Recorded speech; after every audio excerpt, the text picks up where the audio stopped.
If you want to give your post the best chance to get the most reach and boost your engagement at the same time, then you're gonna wanna watch this video. I'm sharing all the things you should do before you post on Instagram to get the best results possible. Ready? Let's do this. Hi my lovely people, it's Natalia and welcome back to my channel where I share super useful ideas on content creation for entrepreneurs and creatives. And today I'm coming back with a video I promised you not so long ago, talking all about what you should do before you post on Instagram.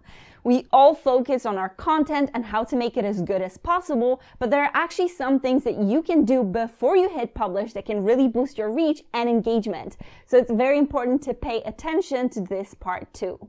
The last thing on my list is a really juicy one, so make sure you watch the whole video to find out my absolute favorite tip. You know me, I'm all about sharing no fluff content, so let's get this thing going. Number 1, check if it fits the strategy. The absolute very first thing you should do before you publish each of your posts is to check if it fits your strategy. Have you ever gotten into a creative mode? You got very enthusiastic about getting your content ready, went completely with the flow, only to see that what you've just created is nothing like what you expected when sitting down to do it all? I know I have, and before I say anything else, it's usually a good thing. But getting super creative can mean that you have a few fantastic ideas that don't really go well with your tribe or your brand. But what does it mean exactly? Well, for me, the 2 best questions to ask here are, does the post tie to the values my brand is representing, and does it serve my audience well? Let's break these 2 down a little. Sometimes an idea is great, but it feels very much out of place with everything else your brand is doing. As an example, if you run a cottagecore fashion boutique and post a lot of content that's flowy and aesthetic and gives this like slow life vibe, it would be so out of place if you jumped on a dancey reel trend with trap music in the background, right?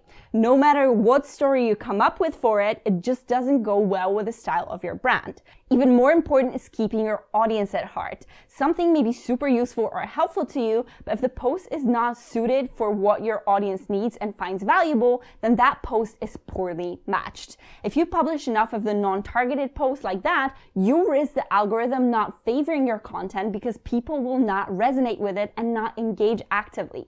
This, of course, leads to an account with a poor engagement rate and one that's not really growing much. And mind you, there can be many ways in which your post can bring value. It doesn't necessarily need to be educational, but it can be useful in some way, entertaining, inspiring, etc., etc.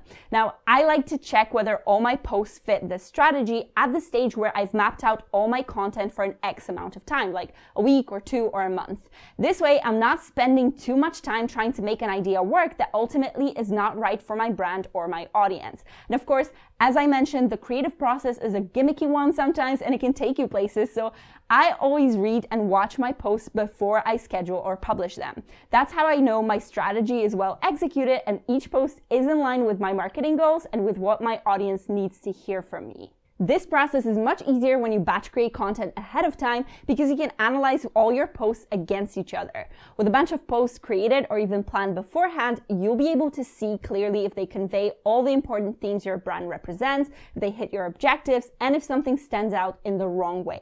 With all that being said, executing strategy through your content is not about obsessing over each and every one of your posts and putting everything under intense scrutiny. There will be times when you really feel like posting something just because it flows from your heart, or you're stuck a bit and just need to put something out there. And that's absolutely fine.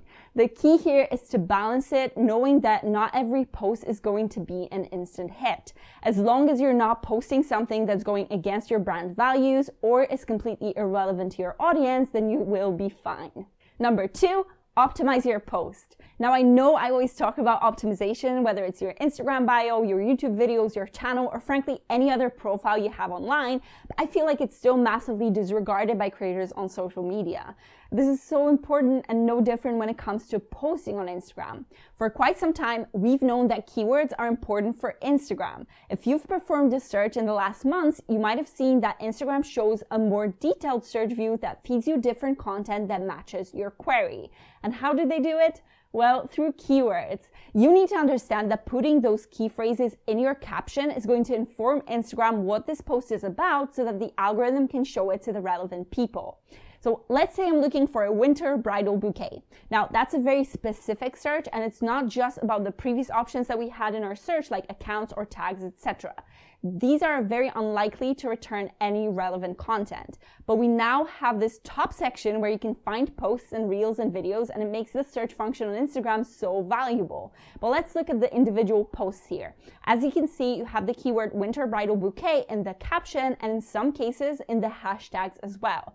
That's why you definitely want to include a relevant keyword or two in your posts. And while we're on the subject of hashtags, I know it's easy to get frustrated over them, but this is one of the key reasons why it's still essential to include them within your posts, and specifically within your caption, because that's where they can function best.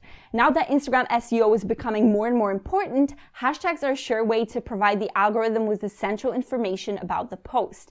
That's how it knows what the content is about to, and can push it not only to people who follow specific hashtags, but also suggest them to people who follow or like content from similar creators. Not only that, but hashtags are a must if you want to land on the Explore page and can still boost your reach. From my personal experience with my account, it regularly gets me anywhere from 5 to 20% impressions more, and that's a number that still matters to me and makes me include hashtags in my post. On one occasion with a post that wasn't a popular one by any means, I had 50% of my reach coming from landing on the Explore page via a specific hashtag.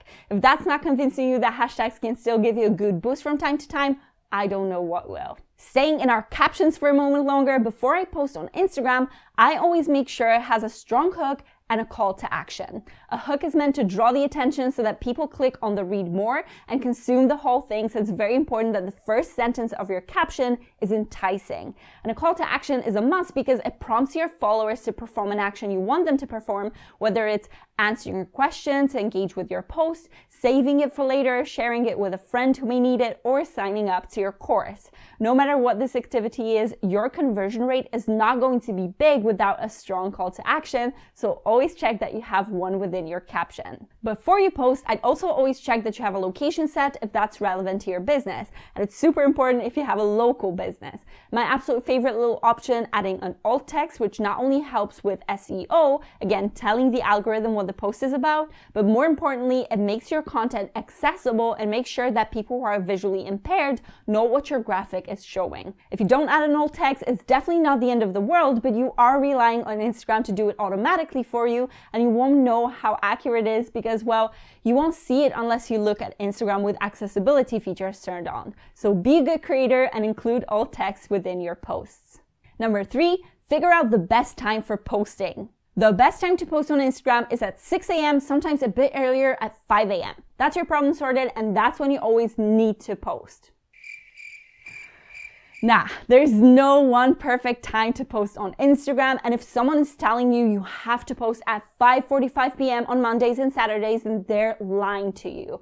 Even back in the early days of social media, when we used to manage content on Facebook as a social media agency for different brands, there were different times for different profiles because the audiences were different. And that's a clue here. There are so many people in this world who have varying lifestyles, and when they often open the app to consume content depends on who they are and what they do as people. And that's another reason why you really need to focus on figuring out your audience. But hold on, the numbers I've just given you here, so 5 to 6 a.m., are not just a figment of my imagination, but actual data taken from Later's own research. They've analyzed 35 million Instagram posts around the world and came up with these results here, meaning that globally, it's best to post at 5 a.m. in your local time on Mondays and Thursdays, and for all the other days, it's 6 a.m. I highly recommend you check out the full article because Later's team shares some really interesting insights about posting and engagement rates at different times.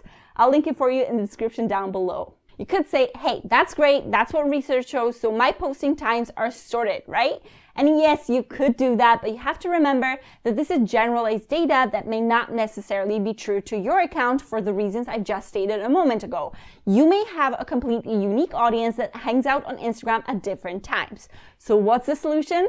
Check out your own unique analytics in your Instagram Insights tab. If you go there, you'll know when your audience is likely to be active on the app, which will tell you with a level of certainty when your best time to post is. If you go to your profile, click Insights in the middle, middle, go to total audience and scroll all the way to the bottom, you'll see the graphs for your own tribe. For me, that time is around 3 p.m., but I always post before the peak so that my post can get there before the main wave hits. This way, my followers can get on the app and start engaging with the content straight away without me hoping to catch them on the feed again later in the day.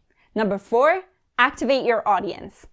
Now, my absolute favorite thing to do before posting on Instagram is to activate my audience. Not only does it help boost your engagement rate, but it's also a great way to connect with your followers and build rapport with your audience. And what do I mean by activating my audience? Let me help you visualize it. Imagine it's the middle of the day, you're about to go on your lunch break and you're getting some rest from work and you get a notification to say someone responded to your comment. You click on it, you read it, it resonates with you, you reply. You've just engaged with that account and then this person posts. You see it on your feed. Again, it resonates with you, and since you've just exchanged a few lines with this person, it's natural to comment on this post too. See what happened here? When you as a creator take a few minutes before you post to respond to some comments or some DMs to, you're activating your audience. You're creating small prompts for people to jump on the app and continue a conversation with you, which then signals to the algorithm that this person will be interested in your content because they've just engaged with you. For bonus points, you can go outside of your followers and your inbox and chat to other creators in your niche. My favorite way to do it is to check some of the hashtags I know my audience finds relevant or actively follows. This way I can spark conversations even if there are no outstanding comments under my post or DMs in my inbox. And of course, we don't want to be cynical here and do these things only to get more people to see our posts or create inflated engagement.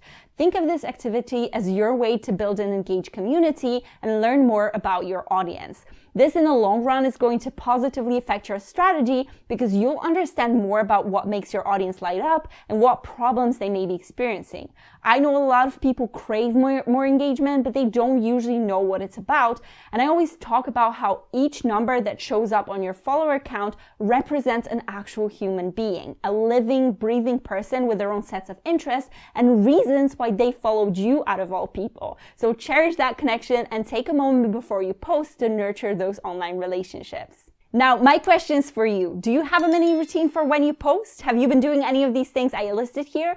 I'd love to hear which one resonated with you the most, so share it with me in the comments down below. Now you know what you can do before you post on Instagram to boost your reach, but do you know what you can do afterwards? I have a video on my channel that talks exactly about that, and I've shared 5 really good actionable tips there, so make sure you watch it next. And if you want to create content that hits all the important spots in your strategy, then check out this video here to find out what 3 types of content you need to be creating to get results. Thank you so much for watching. Leave a thumbs up if you found this video helpful, and I can't wait to see you next time.